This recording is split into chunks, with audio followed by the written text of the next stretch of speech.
L'Église catholique fait mémoire de sainte Rose de Lima. Rose fut la première sainte, canonisée, de l'Amérique latine.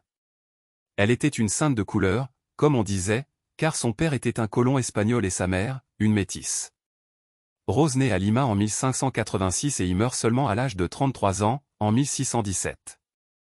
Elle n'eut jamais d'autre horizon que ceux de sa famille et de sa ville natale, mais par son cœur donné au Christ Sauveur, sa prière et son offrande étaient vraiment universelles. Rose était une fillette extrêmement douée pour les arts. Très tôt, elle doit travailler pour aider ses parents, ruinés.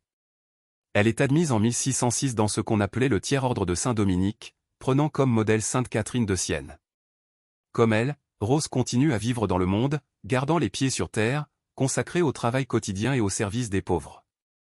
Elle s'inflige de rudes mortifications, favorisée de grâces mystiques. Des apparitions du Christ, de la Vierge Marie et de son ange gardien. Rose de Lima n'est pas pour autant excentrique ou illuminée. Demeurant dans sa famille, elle est une laïque consacrée au règne de Dieu, engagée dans les travaux quotidiens et le service des malades, nullement repliée sur elle-même et vivant au 7e ciel, comme on décrit parfois les mystiques. Une preuve de son réalisme spirituel, c'est par exemple la manière dont elle secouait ses frères dominicains, les trouvant trop intellectuels et pas assez brûlants d'une vive flamme d'amour envers Dieu.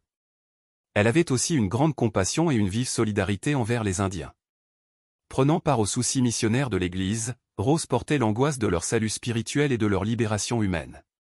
Pour eux, elle avait offert sa vie et sa mort prématurée ne lui permit pas de réaliser son grand rêve, adopter un jeune Indien. Le prénom Rose est aussi celui de cette fleur magnifique. On célèbre aussi Sainte Rose de Viterbe, fêtée le 4 septembre. Elle vécut au XIIIe siècle et entra au tiers-ordre de Saint François.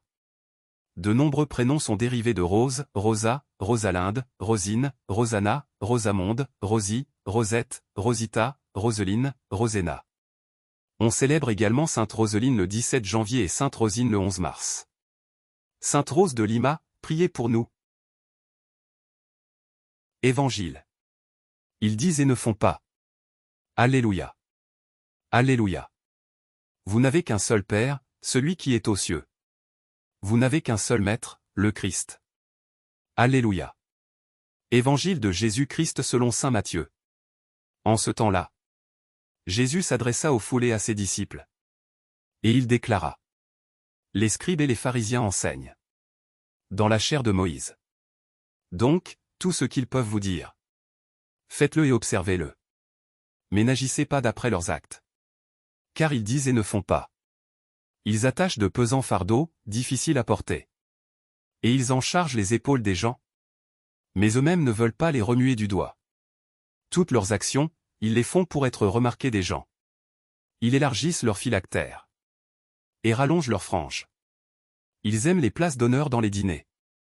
Les sièges d'honneur dans les synagogues. Et les salutations sur les places publiques. Ils aiment recevoir des gens le titre de rabbi. Pour vous, ne vous faites pas donner le titre de rabbi. Car vous n'avez qu'un seul maître pour vous enseigner. Et vous êtes tous frères. Ne donnez à personne sur terre le nom de Père. Car vous n'avez qu'un seul Père, celui qui est aux cieux. Ne vous faites pas non plus donner le titre de Maître. Car vous n'avez qu'un seul Maître, le Christ. Le plus grand parmi vous sera votre serviteur. Qui s'élèvera sera abaissé. Qui s'abaissera sera élevé. Acclamons la parole de Dieu. Louange à toi Seigneur Jésus.